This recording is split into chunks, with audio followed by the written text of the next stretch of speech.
이번 시간은 토마토에 발생하는 주요 병에 관련해서 공부하겠습니다.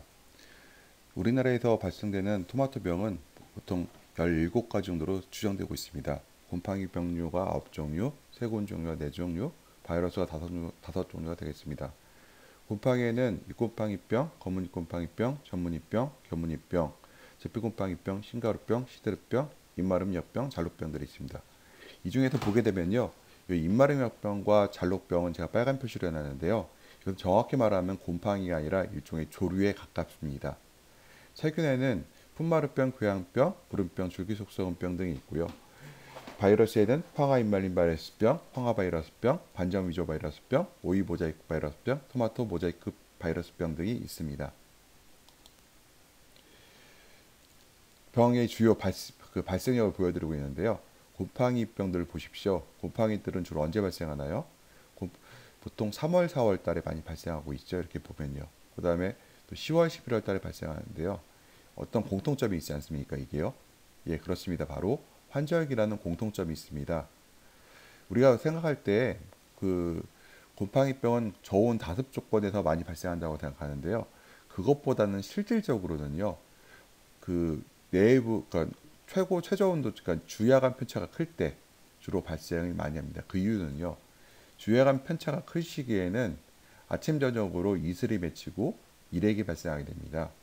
그렇기 때문에 이거의 그 일액과 결로회가 주 원인이 돼서 발생하는 것이 곰팡이병이 되겠습니다. 여기 보시게 되면은 세균병들은 주로 그 고온기 때 발생하는 걸 볼 수가 있는데요. 왜 그러냐면요. 곰팡이 그 세균들은 주로 보게 되면은 그 28도에 30도가시 같은 고온을 좋아하는 특성이 있습니다. 보면 TYC 보이는지 아래쪽에 보면 그것도 여러 회주로 발생하는 걸 볼 수가 있는데요. 이건 당연히 벌레랑 관련이 있습니다. 벌레가 주로 이 바이러스를 옮기기 때문에 벌레의 활동이 가장 활발한 시기에 발생하게 되어 있습니다. 근데 세균병 중에서도 특이하게 보면요. 줄기 속썩어병 같은 경우는 주로 환절기 때 주로 발생을 볼 수가 있습니다. 이건 왜 그러냐면요. 줄기 속썩은병 같은 경우는 세균병이긴 하나 주로 옆잎 겨순을 따든다든가 토마토에게 상처를 주는 행위를 하는 사이에 천장에서 물이 떨어져야 발생할 수 있는 병이기 때문에 환절기 때 이것도 발생합니다. 주로요. 병에서 발생 조건 중에서 잎과 줄기에 오는 주요 곰팡이병에 대해서 말씀드리겠습니다. 곰팡이병을 발생시키는 가장 중요한 환경적 요소는 무엇일까요? 온도, 빛, 습도. 그럴까요? 과연 그것이요? 사실은 이게 중요하긴 한데요. 온도와 습도에서 발생하는 바로 결로 시간입니다. 온도가 낮아도요. 습도가 낮으면은 절대로 결로가 발생하지 않습니다. 반대로 습도가 그 온도 차가 큰데 습도가 낮다고 하면요. 결로의 위험은 올라가게 되어 있습니다. 그래서 온도와 습도가 맞아 떨어져서 생기는 것이 바로 결로고요. 그중에서도 결로의 시간이 지속 시간이 길게 되면은 병이 발생할 수 있는 주요한 요인이 되겠습니다. 이 곰팡이병은 이제 처음에 설명했듯이 기주라는 거는 그 토마토 또는 뭐 작물을 재배하게 되면 그것이 기주겠죠. 곰팡이 먹이가 되는 것이 기주고요.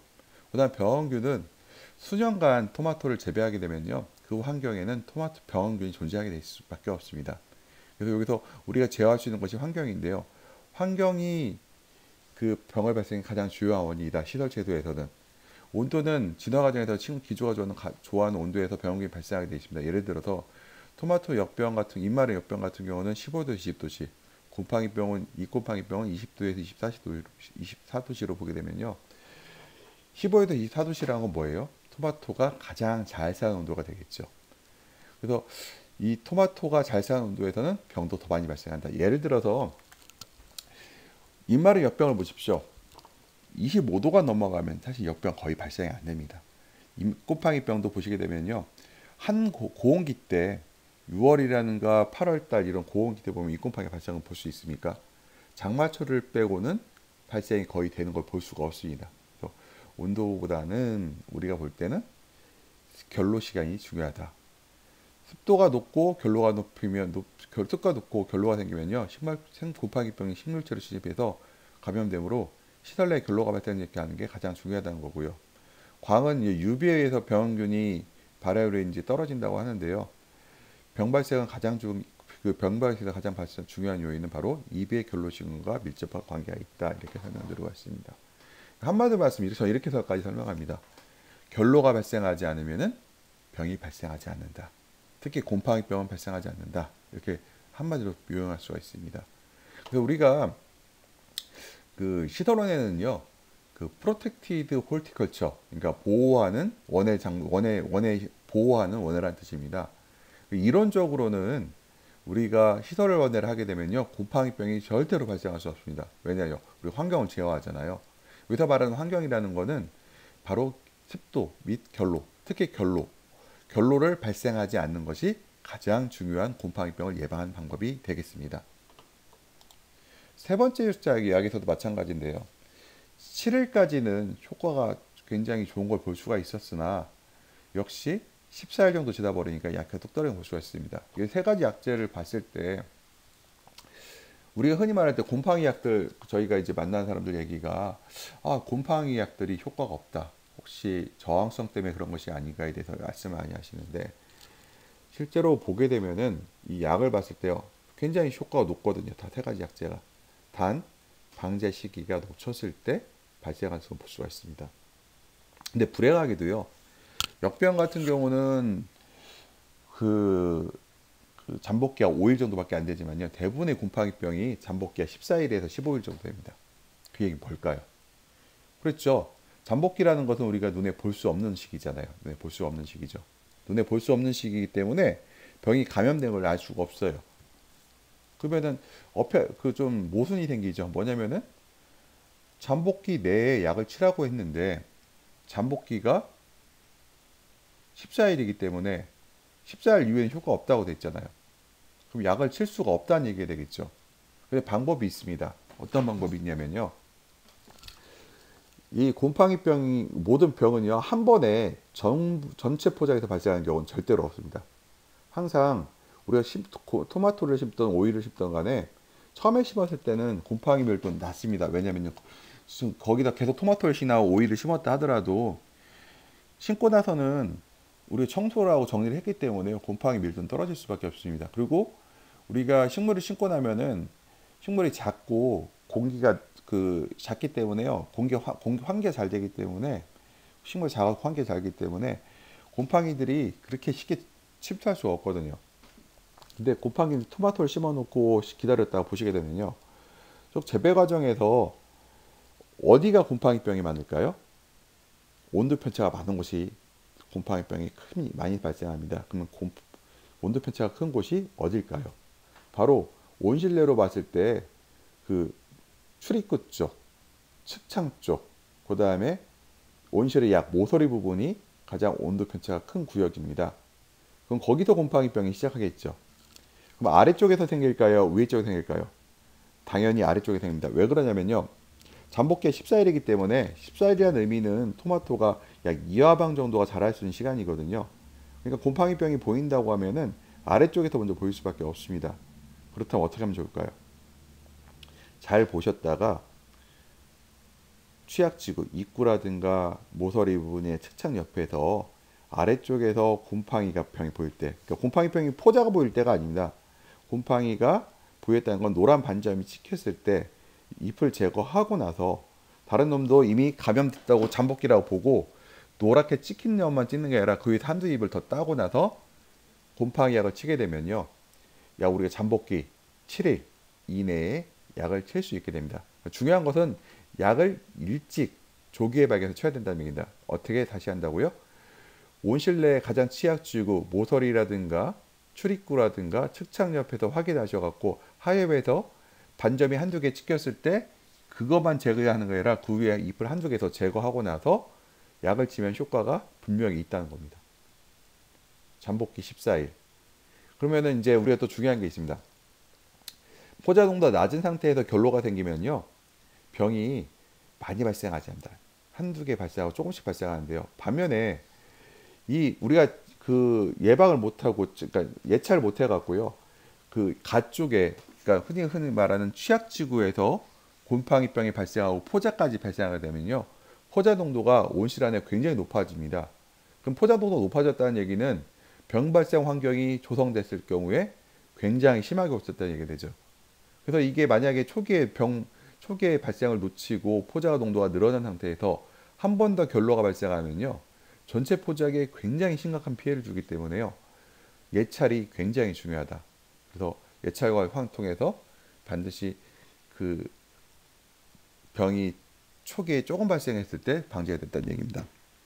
만약에 그 시기를 놓쳐갖고요, 온실의 취약지구가 아닌 온실의 가운데 부분, 그러니까 병이 잘 발생하지 않는 구역까지 곰팡이 포자가 발생한 그 이파리가 보였다는 거는요, 이미 늦었다는 얘기입니다. 그땐 쳐봐야 방제가가 50% 미만으로 나와버립니다.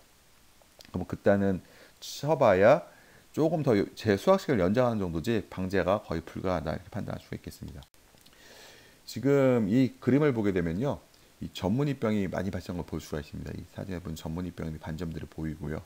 그럼 여기서 왜 전문이병이 발생한다를 저랑 한번 확인해 보겠습니다. 여기서 이제 제가 그랬죠. 곰팡이병은 가장 중요한 게 무엇이다?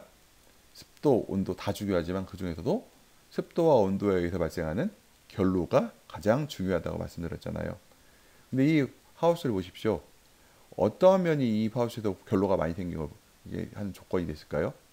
바닥을 보세요. 일단 이 바닥을 보시게 되면 바로 뭐가 있죠? 멀칭이 안 되어 있죠. 이 얘기는 뭘까요? 계속해서 땅에서 끊임없이 습이 올라온다는 얘기가 되겠죠. 우리가 시설 재배에서 우리가 가장 특히 그러니까 야간에 문을 닫는 시기에 가장 중요한 게 뭐냐면요, 식물이 증산하는 것을 제외한 습이 들어오는 것을 막아줘야 된다는 겁니다.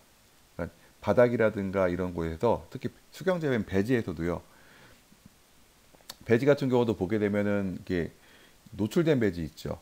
그러니까 자루 배지가 아니라 흔히 말하는 부어서 배지를 채우는 충전식 배지 같은 경우에 멀칭을 확실하게 해주셔갖고요, 불필요한 습이 온실 내로 문을 닫는 시기에 들어오는 것은 막아야 된다는 얘기입니다. 또 두 번째 보십시오. 오른편을 보시게 되면은 외부에 지금 커튼이 내려가 있잖아요. 커튼을 너무 일찍 내리는 게 문제입니다. 예를 들어서 외부의 온도가 충분히 올라가지 않고 해가 떴다고 커튼을 열게 되면요, 이 바깥쪽에서 찬바람이 안으로 들어오겠죠. 내부의 온도는 따뜻하고 외부의 온도가 차가운 찬 기운이 만나게 되면 안에 뭐가 생길까요? 바로 결로가 발생합니다. 찬 공기와 뜨거운 공기가 만나서 물방울이 맺혀지겠죠. 그럼 이쪽 편은 어떨까요? 습도도 높고 온도 편차는 크고, 그렇다고 하면 이 안에서 바로 이 식물에게 물이 맺히게 됩니다. 또 하나가 제가 추가적으로 말씀드리면요, 여기서 약광기 그리고 저온기 일 치고는 잎이 너무 많습니다.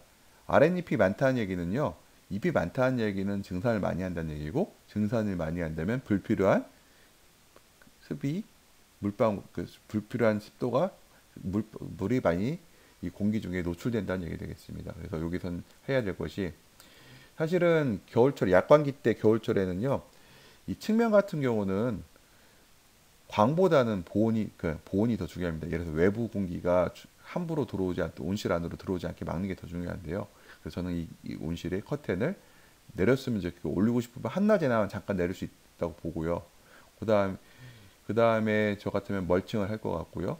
그 다음에 저기압을 충분히 해준다고 하면은 이 하우스에서는 이런 전문이병 발생이 훨씬 줄어들 걸로 판단되고 있습니다. 이 곰팡이병 발생하는 것은 이거는 이제 잎마른 몇 병인데요. 보시면은 4시간, 5시까지, 4시간까지는 이게 결로 시간이거든요. 잎에 묻어있는 결로 시간인데요. 4시간까지는 입에 물이 묻어 있어도 곰팡이병이 발생 안 되는 걸 볼 수가 있습니다. 보시면 잎마른 몇 병이.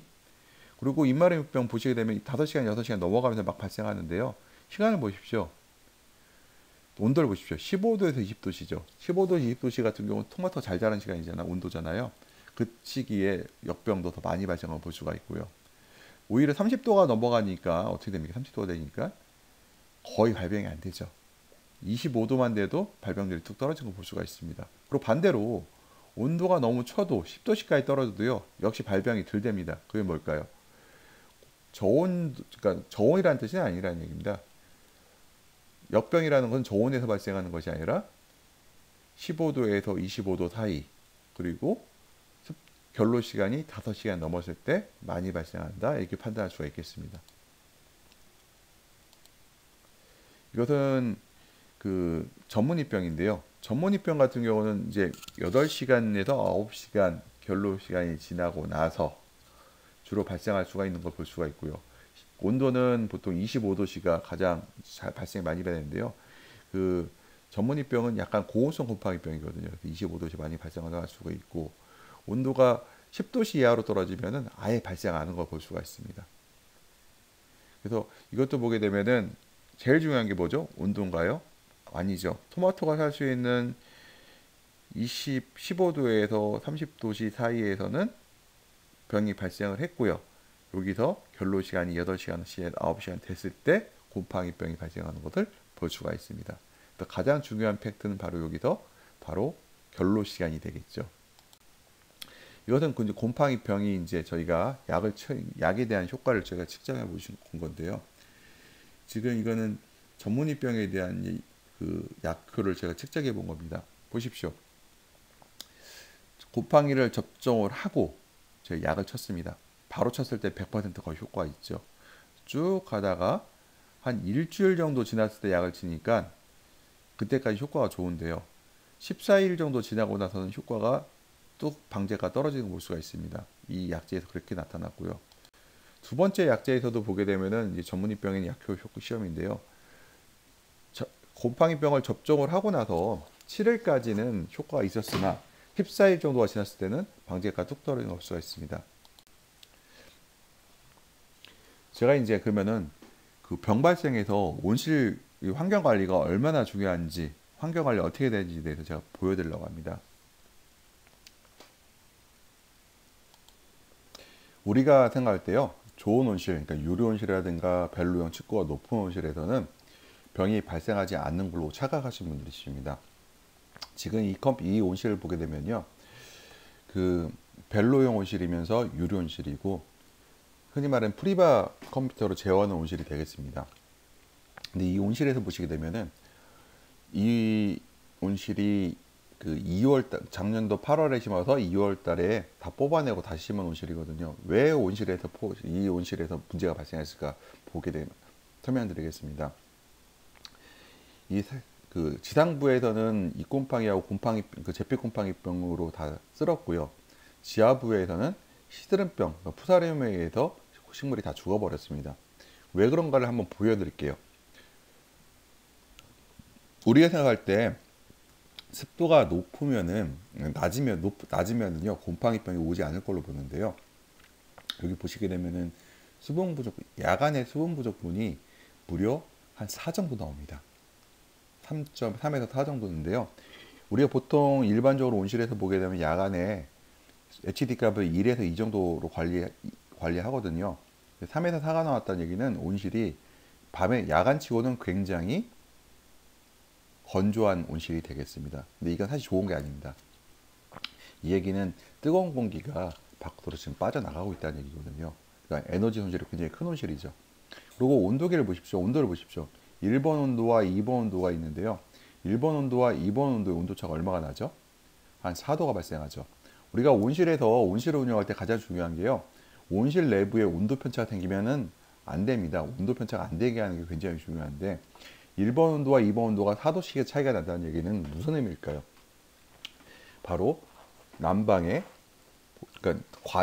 잘못 설치됐다는 얘기입니다. 외부 온도에 비해서 내외부 온도 편차에 비해서 난방관 개수가 부족하게 되면요, 들어가는 쪽은 온도가 높은데 반대로 나오는 쪽에 회수하는 쪽에 온도가 떨어지기 때문에 구역에 따라 온도 편차가 굉장히 클 수밖에 없습니다.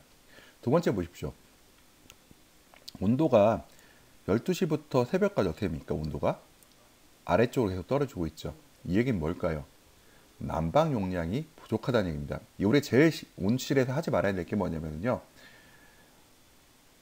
온도가 새벽으로 가면 갈수록 온도가 아래로 떨어지는 것을 되게 싫어하거든요. 그렇게 하면 절대로 관리하면 안 되거든요. 수평으로 온도가 관리가 돼야 됩니다. 이게 떨어졌다는 얘기는 그랬죠. 부하 걸렸다. 그러고 나면은 우리가 아침에 여기 보시게 되면 해가 뜬 시간이 한 7시 정도로 보면 이게 12월 초에 그 데이터거든요. 보면은 해가 뜨고 나서 뜨기 직전에 온도가 제일 추운 다음에 한번 온도가 출렁이고 나서 급상승하는 부가 있는데요. 이건 뭘까요? 해가 떴다입니다. 해가 뜨고 나서 온도가 급상승하고 있죠. 이건 지금 출렁였다는 건 여기는 스크린을 열었다는 얘기인데 스크린도 약간 거칠게 열었습니다. 그럼 어떻게 될까요? 최저 온도가 무려 12도, 12도 정도 찍고 나서 최고 온도가 23, 4도까지 올라갔는데요. 몇 시간에 올라갔죠? 8시부터 12시까지 불과 4시간 만에 온도가 무려 10도 이상 상승했습니다. 그럼 뭘까요? 시간당 온도가 2.5도, 3도 정도 올라갔다는 얘기죠. 우리가 보통 온실에서 적정 상승 온도를 1도씨 미만으로 보고 있거든요. 적정 상승 온도보다 2.5에서 3도 올라갔다는 얘기가 되겠죠. 그럼 여기서 어떤 문제가 있었을까요?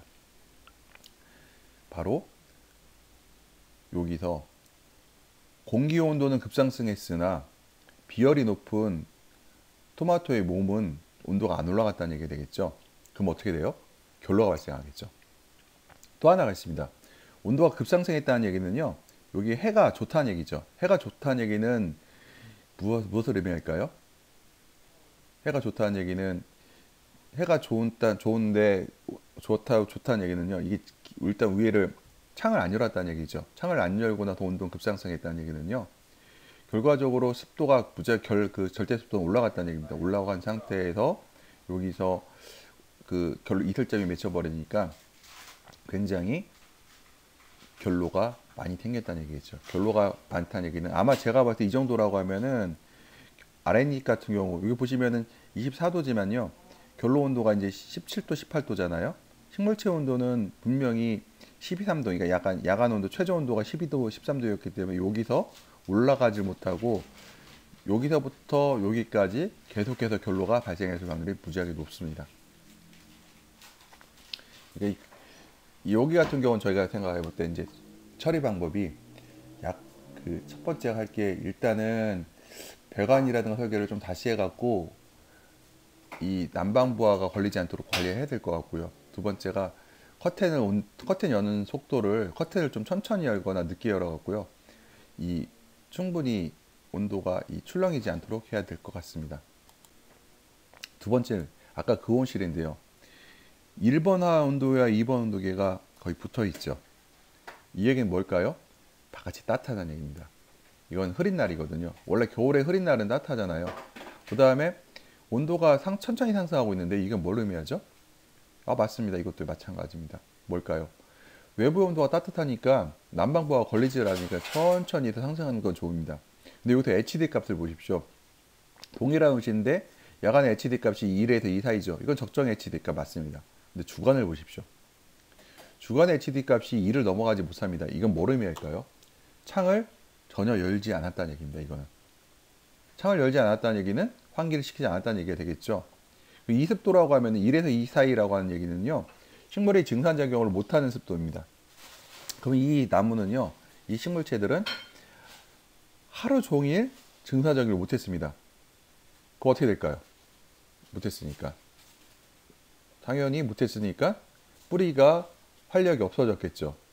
그러니까 기속이 되면은 뿌리가 썩어버리게 되고요. 뿌리가 썩으면은 거기에 시드름병이 푸사름이 붙어버리게 되고요. 그러면 식물체가 푸사리움과 지하부는 푸사리움에서 다 죽어버리고 지상부는 잿빛곰팡이와 잎곰팡이에 의해서 다 수확이 불가능할 정도로 망가지게 되어 있습니다. 여기 보시게 되면은 이거는 이 온실은 이 시간은요. 아까 똑같은 온실인데요. 이건 흐린 날 상황입니다. HD 값이 밤에는 역시 1에서 2 사이로 해서 완만하게 유지되고 있고요. 온도도 1번 온도계와 2번 온도계가 거의 유사한 걸 볼 수가 있고요. 온도가 완만하게 상승하고 있고요. 근데 주간을 보십시오. 흐림에도 불구하고요. 여기 보면은 HD 값이 2에서 4가 나오는 걸 볼 수가 있습니다. 이건 뭐냐면요. 식물이 증산할 수 있다는 얘기거든요. 식물이 증산한다는 얘기는 뭘까요? 당연히 증산한다는 얘기는 당연히 우리가 말씀할 때 증산을 하기 때문에요. 식물이 뿌리가 활력이 있어진다는 얘기고요. 증산을 통해서 식물이 에너지를 그래도 부족하나마 광합성도 일부 하고 있다는 얘기입니다. 이런 상태에서는 상당히 곰팡이병이 강해지겠죠. 뿌리가 강해지고 식물체가 강해지기 때문에 곰팡이병에 강할 수밖에 없는 상황이 되겠습니다. 다음은 병의 방제 기술이 되겠습니다. 아까 말씀드렸듯이 병은 이렇게 17가지 종류가 있고요. 곰팡이병은 9종류, 세균곰팡이 4종류, 바이러스가 5종류가 되겠습니다. 곰팡이병의 발생 형태인데요. 공기전염성 병에 대해서 보시면요. 입마름염병, 입곰팡이병이 있고, 입마름염병이 있고, 제피곰팡이 있고, 전문이병, 거분이곰팡이병 등이 토마토에서 발생하는 대표적인 공기전염성 곰팡이병이 되겠습니다. 근데 여기 보기 시작이 되면요. 저온 고습도라는 병이 있잖아요. 입곰팡이, 입마름염병, 제피곰팡이, 전문이병, 고분이 똑같죠. 저온 다습 조건이라는 건 결로가 발생하기 쉬운 조건에서 발생하기 때문에 그렇고요. 근데 여기 제피곰팡이만 제가 빨간색으로 다시 표시해 놨습니다. 그건 제피곰팡이면요. 저온 다습, 그러니까 물방울이 맺혀도 제피곰팡이병은 사실은 한 가지가 더 추가되어 발생할 수 있으니 뭘까요? 제피곰팡이병은 우리가 흔히 말할 때 부생성균이라고 합니다. 부생성균이라는 건 뭐냐면요. 바로 죽은 조직에서 병이 발생한다 해서 우리가 부생성균이라고 하는데요. 다른 곰팡이병들은 죽은 조직이 없어서 발생하는데요. 제피곰팡이병은 반드시 죽은 조직이 있어야 됩니다. 그래서 제피곰팡이병이 죽은 조직이 어떻게 되면 발생하냐면요. 토마토에선 주로 꽃이 발생할 수 있고요. 그 다음에 왜냐면 착과가 되면 꽃이 죽잖아요. 그다음 두 번째가 적엽적과 과정에서 발생하는 상처들이 이제 죽은 조직이 될 수가 있고요. 이제 어떤 경우는 이렉이 발생했을 경우 이렉이 이제 어린 세포를 공격하게 되면은 그 죽은 조직 거기서 보면 이파리 끄트머리 점 같은 게 찍히거든요. 그것도 역시 죽은 조직이 될 수가 있습니다. 그래서 제피곰팡이는 결로와 죽은 조직 두 개가 만나야 발생한다 이렇게 말씀드릴 수가 있겠습니다. 이건 곰팡이병이 식물체에 침입하는 과정을 이제 보여드리는 건데요. 이게 곰팡이 포자입니다. 이게요. 포자에서 이게 그러니까 뿌리를 내려서 기공으로 침투하는 게 보이는데요. 이 과정이 뭐냐면은 물방울이 맺혀 있어야 이게 들어갈 수가 있습니다. 그러니까 결로가 발생을 해야지 이 포자가 그러니까 포자를 어떻게 보면은 우리 식물의 종자로 비유할 수가 있는데요. 종자가 발화되려면 뭐가 있어야 되죠? 우리 침종이라는 거에서 물에 담가 놓잖아요. 종자를요. 그러면은 거기서 뿌리가 나오고 그것이 뿌리가 성장을 해서 땅속에 받게 되어 있는데요. 마찬가지입니다. 곰팡이도요. 곰팡이도 기공으로 시집하기 위해서는 포자에서 발이가 돼서 뿌리가 기공을 들어가야 됩니다. 그 시간이 보통 곰팡이병 같은 경우는 8에서 9시간 정도 지나야 안으로 들어갈 수가 있습니다. 들어가고 나서 우리가 보이는 건 이건 이렇게 나서 이제 들어가고 나서 잠복기 14일이 지나고 나면요. 우리가 이제 곰팡이가 감염된 걸 볼 수가 있는데요. 그럼 바로 어떻게 볼 수 있냐면요.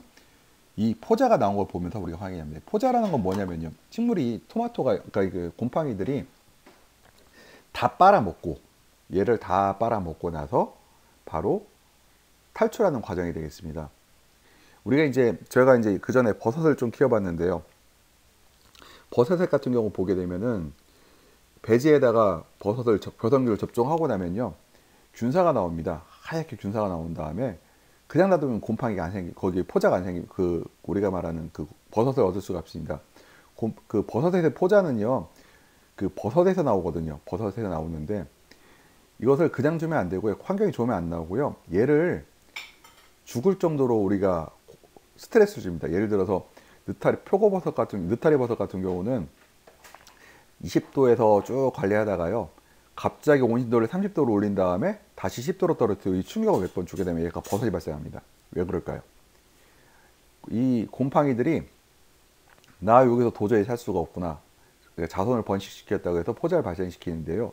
이것도 마찬가지입니다. 우리가 포자가 보였다는 얘기, 그러니까 외부에 곰팡이 포자가 노출돼서 입 밖으로 나왔다는 얘기는 이 식물의 잎에서 먹을 거 다 빨아먹고 나서 이제 탈출하는 과정이라고 볼 수 있겠습니다. 근데 이 시기에는 약을 뿌려봐야 별로 효과를 볼 수가 없다 이렇게 말씀드릴 수가 있습니다. 이것도 역시 보여드리는 게 곰팡이 포자가 기공으로 해서 밖으로 빠져나가는 과정들을 보여드리는 건데요. 포자가 이것이 기공 안에서 포자가 나오는 것들을 보여드리는 겁니다. 이게요. 그냥 결론적으로 소용이 없다는 얘기죠. 이때 포자가 보였을 때 약을 뿌려봐야. 그리고 그 생각할 때 사람들은 그럽니다. 약을 묻으면 곰팡이 포자가 죽지 않느냐? 천만의 말씀입니다. 곰팡이 포자가 굉장히 크게 작거든요. 현미경으로 한 100배, 200배로 봐야, 보통 200배 이상으로 봐야 곰팡이 포자가 제대로 보이고요. 100배 정도만 돼도요, 점으로 찍히는 정도 작습니다.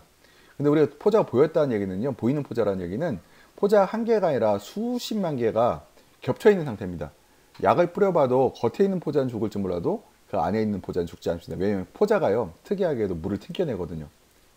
곰팡이 포자는 자기 스스로 보호하기 위해서요, 바깥에 그 발수 기능, 그러니까 물이 묻어서 튕겨내는 기능들이 있거든요. 그래서 약을 뿌려도 큰 효과를 보기 어렵습니다. 이게 곰팡이 식물체 친 우리 약을 이걸 보면서 언제 방역약을 쳐야 되는지 보여드릴 건데요.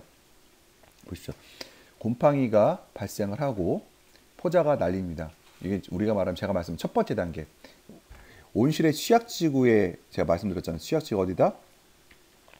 온실의 입구, 그 다음에 측창 쪽, 온실의 모서리 부분, 온도 표차가 큰 지역이 되겠죠. 여기서 이제 곰팡이가 처음에 감염돼서 이제 포자가 나오고 처음에 밀도가 낮다가 이 포자가 공중에 뜨게 되면요, 포자가 엄청 늘어납니다. 이게 이 안으로 들어가서 이제 곰팡이를 이제 식물체를 빨아먹고 다시 이제 포자를 만들어냅니다. 우리가 2단계에서 끊어내야 된다는 얘기입니다. 포자가 생기기 전에. 포자가 이제 이렇게 바깥으로 삐쭉 나왔을 때 우리가 이걸 제거를 하고 약을 치면은 바로 2단계로 넘어간 것을 막아줄 수 있습니다. 2단계에서 포자가 날려서 전 포장에 포자기에 퍼지게 돼서 병이 발생하게 되면은 우리가 방지할 수가 없습니다. 그때는 너무 늦었습니다. 사람으로 치면 말기암이 되겠습니다. 그래서 우리가 초기에 항상 예치를 통해서 취약지구 아랫부분에서 곰팡이가 발생했을 때 약을 쳐야지만 방제가 가능하다. 더 중요한 것은 결로가 생기지 않게 하는 것이 더 중요하다. 결로가 생기지 않게 하는 방법은요, 간단합니다. 온실을 시공할 때 온실의 균일성, 내부 환경이 앞에와 뒤가 온도 편차가 발생하지 않게 꼼꼼하게 설계하셔야 되고요. 그 다음 관리를 하실 때 천창의 커튼을 천천히 주셔야 되고, 측면 같은 경우는 온도가 낮을 때 외부 온도가 낮다 생각하면 측면의 커튼은 열 생각을 하지 않는 것이 좋습니다. 온도 편차 생각이 안 되거든요. 그리고 온실의 내부 온도가 천천히 상승할 수 있도록 아침에 관리를 철저히 하셔야 되고요. 이런 것들을 하시게 되면은 온실 곰팡이병이 막을 수가 있겠습니다. 곰팡이병 발생 조건을 보여드리겠습니다. 이거 보시게 되면요, 거무잎 곰팡이병, 견무늬병, 균해병, 노균병, 잎곰팡이 잎마름역병, 견무늬병 모두 다 뭘까요? 바로 결로죠. 결로가 가장 중요한 거 볼 수 있고요. 온도차도 들어가 있습니다. 온도차가 의해서 이제 결로가 발생하거든요. 그 다음에 다습 조건. 습도가 높으면 당연히 병이 발생하겠죠. 그래서 보면은 모든 곰팡이병은 다습 조건에 결로 시간에, 결로는 뭐냐면은 다습 조건이면서 온도차가 생기면은 결로가 발생하거든요. 그래서 일반적인 잎에 오는 곰팡이들은 대부분의 경우가 이 결로가 중요하다는 거 볼 수가 있고요. 뿌리역병과 시드름병 보십시오. 별로 중요하지 않죠. 뭐가 중요하나요? 토양 수분이 중요하죠. 뿌리가, 그러니까 왜냐면은 그 지하부에서 습도가 높게 되면요, 거기서는 그때는 뿌리역병과 시드름병이 발생할 수가 있다는 겁니다. 그때 잎과 상관없죠. 뿌리에서 오는 병이기 때문에요. 그 다음에 여기 잔류병도 그렇고요. 그 다음에 아까 잿빛곰팡이 같은 경우는 제가 말씀드렸죠. 잿빛곰팡이는 하나가 뭐가 있어야 된다? 결로도 중요하지만 죽은 조직도 중요하다. 그러니까 죽은 조직이 있어야지만 잿빛곰팡이가 올 수 있다고 그랬죠. 그래서 그다음에 우리 오해하는 것 중에 하나가 있는데, 신가루병은 건조 조건에서 발생한다고 하는데 그게 아닙니다. 역시 신가루병도 포자가 발생하기 위해서는 다습 조건이 돼야 되거든요. 충분히 결로가 발생한 다음에 건조해졌을 때 신가루병이 많이 발생합니다.